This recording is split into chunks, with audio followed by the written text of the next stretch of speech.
Welcome to the Industrial Talk Podcast with Scott McKenzie. Scott is a passionate industry professional dedicated to transferring cutting-edge, industry-focused innovations and trends while highlighting the men and women who keep the world moving. So put on your hard hat, grab your work boots, and let's go. All right, once again, thank you very much for joining Industrial Talk, and thank you very much for your support. We are building a platform that is educating the world in the wonders of industry. How about that, John? It just sounds fantastic. Sounds fantastic. And we are broadcasting definitely from the IoT Solutions World Congress here in Barcelona, Spain. This is 2023, and it's great. It's getting a little evening-ish, and the lights are coming in. We're having a great time, and we've got Jonas. Relayr is the company. He is in the hot seat. Let's get cracking. Yeah. How you doing? That sounds fantastic. Thanks for having me, Scott. It's a pleasure. Yeah. Okay, where are you from? So I'm originally from Germany. Are you? Well, how come you have this English accent? That's a good I'm all question. confused. You got me all confused now. Well, that's a long story. All I can say is it involves a lot of Irish pubs. Yeah, that's. Look at that, man. All right, for the listeners out there, let's get started. You're having a good conference, by the way. A fantastic conference. You guys have another great booth. Thank you so much. Now, it wasn't like last year's. No, which was a truck. It's a new design. Yes. Yeah, it's pretty cool. It's shipping containers these days. I saw that. Yeah. Is that easy? No, it's lovely. I mean, finally somebody's seeing people in person again. Yeah, it's just like, okay, amazing. it's cool. So it's yours. Background. Give us a little background on who Jonas is. Hey, super, thank you. So, Jonas Daberkow, I'm the director of Equipment as a Service of Relayr. It's a Munich Re company. My background, I'm an industrial engineer, worked a lot of manufacturing and dedicated my career to digital transformation of manufacturing, Industry 4.0, and now have the pleasure to lead the Equipment as a Service product for Relayr. And this is, for me, one of my passion projects. I think this is a big next move. Yeah, let's dive in, because Absolutely. I know software as a service. I know what that is. So now we're getting into a new coin, EaaS. So talk to us a little bit about what that is.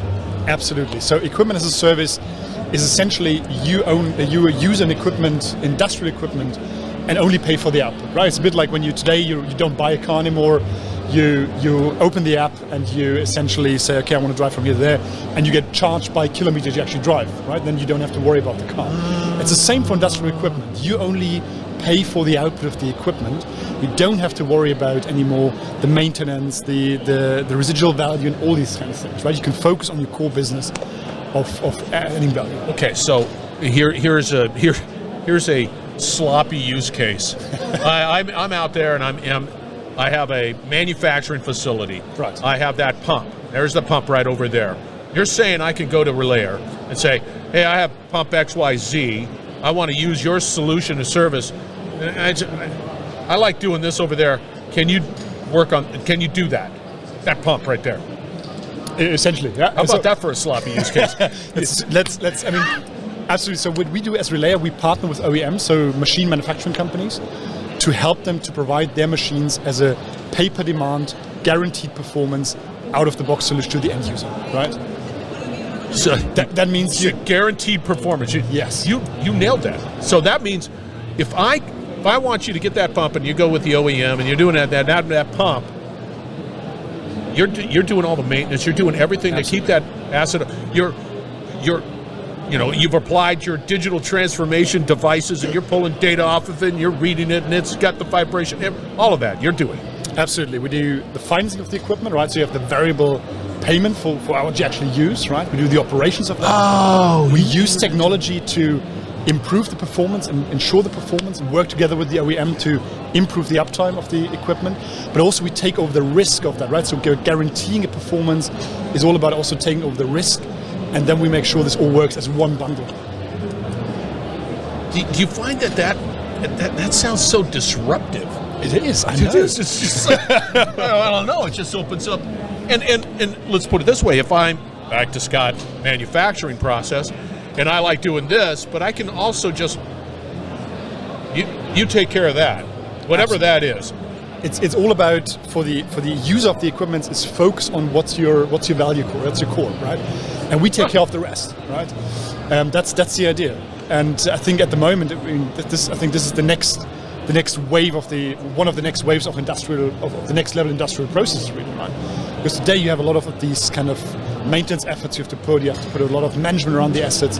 And tomorrow, if you want to, let's say you just want a new order, right? You need a CNC machine for the next 5 years to live on that order. You don't know what happens afterwards, right? So you just need for 5 years. You call the OEM that partners with us. Yeah. We provide the asset, link it to the demand that you actually have, and it's not a CapEx kind of thing for you. No. It really transforms a CapEx to an OpEx kind of expense, so you really pay for what you use in that machine. So, if I contacted you when Scott Manufacturing, right. I contact you and I say, I see this equipment as a service, like, how do you work, or how do you go into my business to say, that's more in line with, no, yes, yeah, maybe, that, how do you assess that? What's that? Take us through that process. So essentially we partner with OEM, industrial equipment OEMs. Yeah, and this is not limited to a niche, but we partner with a broad range of industrial equipment OEMs, right? Being it in printing, being it in metal processing, being it in food, being it, so there's a broad range.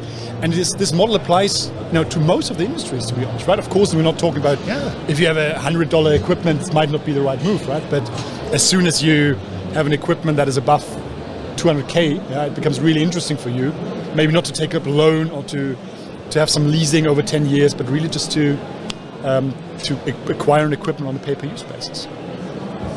See, I would say in the world of the CNC would be a great sort of market in a sense, because we were at an event, and some of these machines, these CNC machines, they're size of rooms. They're massive, and I've always wondered, doggone it, man, how would you paper that up, and how would you ensure that I'm getting value and maintaining it?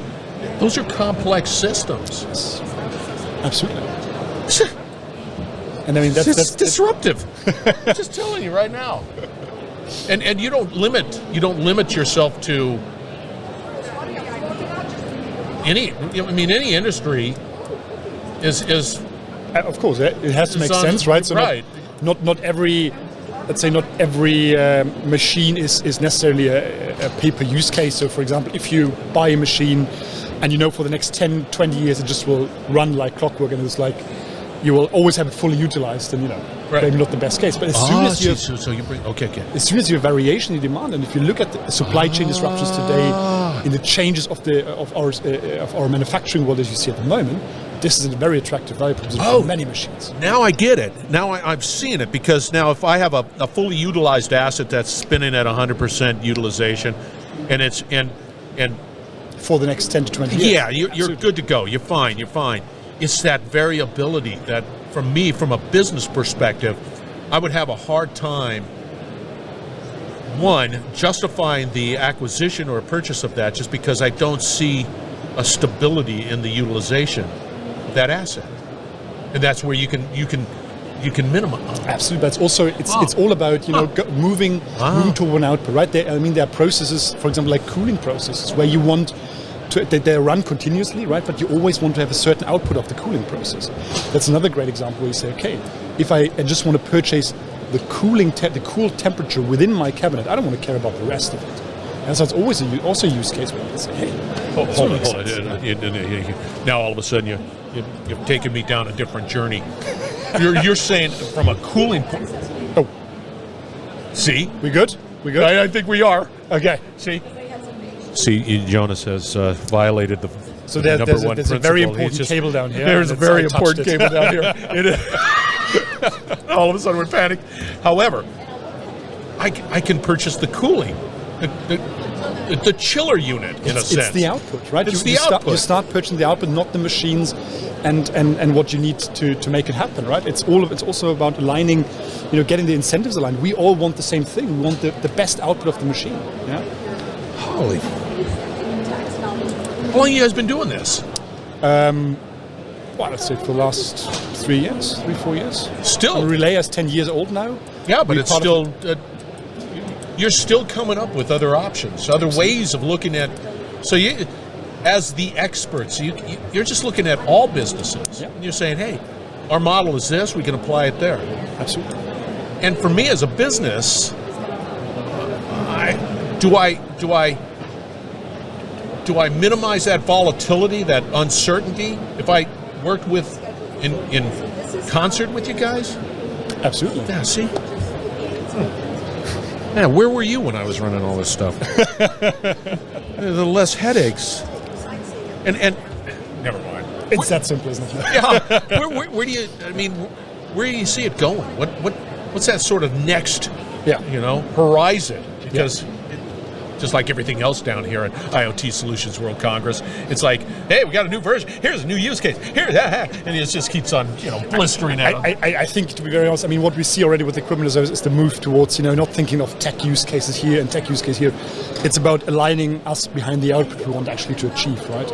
And now we look at it, we see the case already in the past and today on equipment. Yeah, I believe the next move will be the production line, the value chain, right? The plant that you're actually talking about.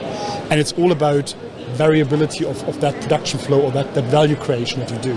Right? And at the moment, I think the starting point of equipment as service is the equipment, but once you have the first equipment, why not have the second equipment as well as a service? So you can actually have a full variability of the, for example, production line to your actual demands. See, I don't. I think it's cool. maybe I'm just sort of geeky and walky that way, but I think it's cool. No, and I think we came quite a long way. I thought over the last 3 years or multiple years, we established now an ecosystem of, let's say, legal, finance structures, risk structures, IoT to make it happen. It's ready to go, and we can make it happen. There's the pitch. How do they get a hold of you? How it's hey, this is great stuff. You in the States? We're global? We're here. We're global, right? We're here at the stage. You can call me. You can write me email jonas.daberkow@relayr.io. Okay. Visit our homepage relayr.io. Come to the booth or the presentation now. Hey, you didn't disappoint. I was concerned when they said, "Hey, he's going to be talking about this." I said, "Oh man, I don't know." No, it didn't happen that way. But you didn't disappoint. That's a fact, Jack. They were great. Thanks so much, man. All right, listeners, you need to reach out to Jonas because he likes country music too, which is sort of odd. And he's got this British-German melding of. He's cool. He's cooler than me, let's put it that way. All right, we're broadcasting from IoT Solutions World Congress 2023. You're going to get people like Jonas. You got to put this on your calendar. It is a must-attend event. Big time. Thank you very much. We're going to wrap it up on the other side, so stay tuned. Thanks so much. You're listening to the Industrial Talk Podcast Network. All right, once again, thank you very much for joining Industrial Talk, and absolutely wonderful that you support this platform that celebrates industry professionals all around the world. Please subscribe, be a part of the community, get the latest and greatest, because we're all about educating, collaborating, and of course innovating. And speaking of that, Jonas, and of course you've been hearing me talk about Jonas, it's Jonas. Make that correction because I lack the ability to be able to say names properly, but that's Jonas right there. Reach out. You will not be disappointed. And I got to tell you that equipment as a service is brilliant. And if you're into the need to keep that asset up and running, and you want to focus on your core business, this is such a great solution that addresses a challenge that definitely will make you a success. Right there, Relayr. Reach out to Jonas. All right. Again, we're building this platform. This platform truly celebrates you as an industry professional, you as a company, because the reality is that we need you. The world needs you. You are solving problems. You are addressing those problems. You are collaborating. You are doing everything to make our lives better. That's why you deserve the success. You deserve the amplification. Reach out to me. Go out to Industrial Talk. And you're saying to yourself, Scott, how do I get involved? Do that. Reach out to me and let's have a conversation, because I really am. I'm just a cheerleader that just enjoys industry. All right. Be bold, be brave, dare greatly. Jonas, hang out with people like him, and you're going to change the world. We're going to have another great conversation coming from IoT Solutions World Congress 23 shortly, so stay tuned.